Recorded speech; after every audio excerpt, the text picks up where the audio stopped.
তো ফ্রেন্ডস, রঞ্জিতা রান্নাঘরে তোমাদের সবাইকে নতুন একটা রেসিপিতে স্বাগত জানাই। তো ফ্রেন্ডস, আজকে তোমাদের বানিয়ে দেখাবো 2.5 কিলো ওজনের রূপচাঁদ মাছের নতুন একটা রেসিপি।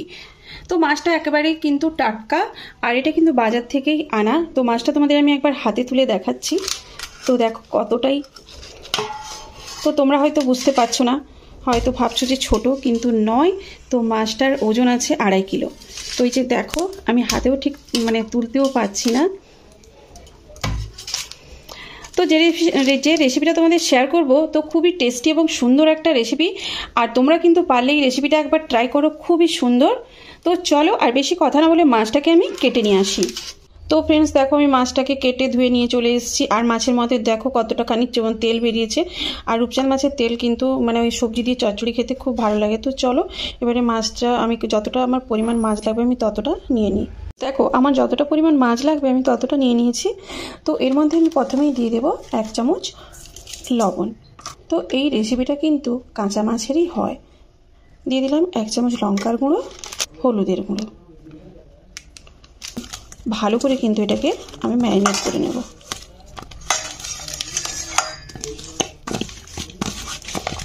তো ম্যারিনেট করে এটাকে মিনিমাম তোমরা আধ ঘন্টা থেকে 1 ঘন্টা রেখে দিতে পারো।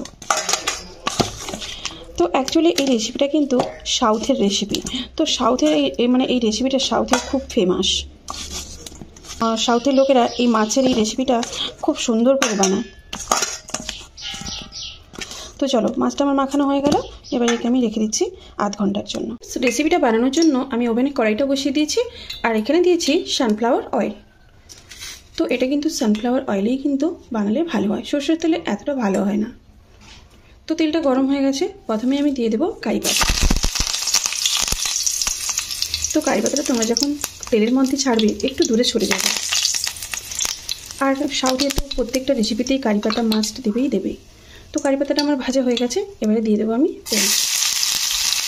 তো এখানে আমি একটা পেঁয়াজ দিয়েছি কোচানো। তো পেঁয়াজগুলো দিয়ে একটু লাল করে ভেজে নিতে হবে। তো এটা আমি লোহার কড়াইতে কিন্তু রেসিপিটা বানাচ্ছি। তো তোমাদের কাছে যদি লোহার কড়াই না থাকে তোমরা যে কোনো কড়াইতে রান্না করতে পারো। পেঁয়াজগুলো আমার একটু লাল লাল করে ভেজে নিয়েছি। তো এরপরে দিয়ে দেবো আমি আদা রসুনের পেস্ট। তো আদা রসুনের পেস্ট দেবো 2 চামচ।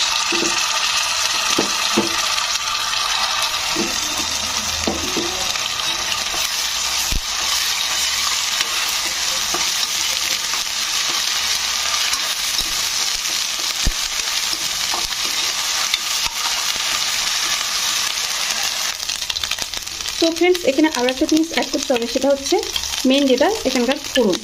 তো এটা আগে দিতে হতো, তো আমার একটু মিস হয়ে গেছে। তো তোমরা এটা প্রথমেই দিয়ে দেবে। তো আমি মশলাটা সাইড করে ফোড়নগুলো একটু ভেজে নিলাম। তো ফোড়নগুলো ভেজে নিয়েছি, আর আমার আদা রসুনটাকে দিয়েছিলাম। তো খুব সুন্দর একটা গন্ধ বেরোচ্ছে। এবারে দিয়ে দেবো আমি পেঁয়াজ বাটা। তো এখানে আমি 2টো পেঁয়াজ বেটে নিয়েছি, তার সঙ্গে দিয়েছি 2টো কাঁচা লঙ্কা। এবারে ভালো করে কিন্তু তেলের সঙ্গে পেঁয়াজটাকে কষে নিতে হবে। তো টমেটোটাকে কিন্তু কষে নিয়েছি, আর দেখো মশলা থেকে তেল ছাড়তে শুরু করে দিয়েছে।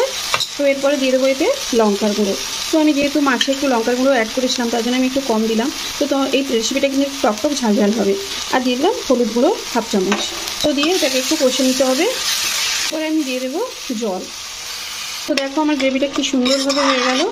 তো ফ্রেন্ডস, গ্রেভিটা কিন্তু হয়ে এসছে, আর দেখো গ্রেভিটাই কি সুন্দর তেল ছাড়তে শুরু করেছে, আর খুব সুন্দর একটা গন্ধও বেরোচ্ছে। তো এরপরে আমি এতে দিয়ে দেবো মাছ। তো মাছগুলো দেখো মাখিয়ে রেখেছিলাম আধ ঘন্টার জন্য।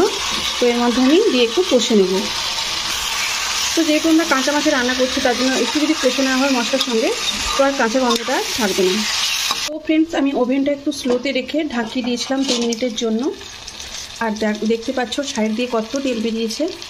তো এবার এই তেঁতুলের জলটা আমি দিয়ে দিচ্ছি মাছের মধ্যে। কিন্তু আমি আরও একটু জল অ্যাড করলাম, কারণ মাছগুলো সেদ্ধ হবে। এবার আস্তে করে এটাকে নাড়তে হবে যেন মাছগুলো ভেঙে না যায়। দেখো আমার এইভাবেই কিন্তু জুসের মধ্যে ডুবে থাকবে। 2 থেকে 4টে আমি রসুনের কোয়া নিয়েছি এখানে। তো এটাকে পেস্ট করে নিয়েছি। তোমরা চাইলে এখানে ধনে গুঁড়োও দিতে পারো। আর রসুনটা আলাদা থেতো করে এই কারিতে দিয়ে দিতে হবে। কালারটা কিন্তু খুবই সুন্দর হয়ে গেছে। তো এবারে একটু এটাকে আমি ঢাকা লাগিয়ে দিচ্ছি। তো ফ্রেন্ডস, ওভেনটা হাইতে রেখে আমি ঝোলটাকে ফুটিয়ে নিয়েছি, তরকারিটাকে ফুটিয়ে নিয়েছি। তো এবারে আমি এর মধ্যে দিয়ে দেবো ধনেপাতা কুচোনো।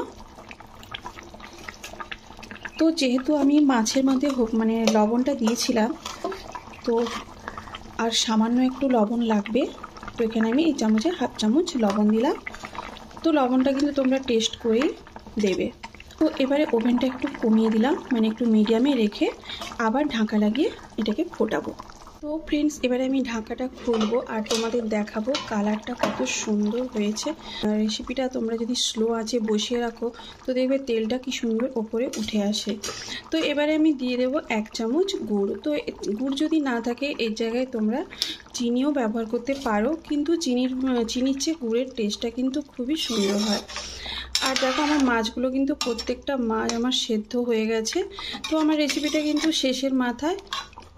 আর রেসিপিটা কেমন লাগলো তোমাদের কাছে অবশ্যই কিন্তু একটা লাইক করবে, আর সঙ্গে শেয়ার অ্যান্ড সাবস্ক্রাইব করে আমার পাশে থাকবে, আর কমেন্ট করতে একদম ভুলবে না। তো চলো রেসিপিটা আমি তরকারিটা ঢেলে তারপরে তোমাদের আমি দেখিয়ে দিচ্ছি কতটা সুন্দর হয়েছে।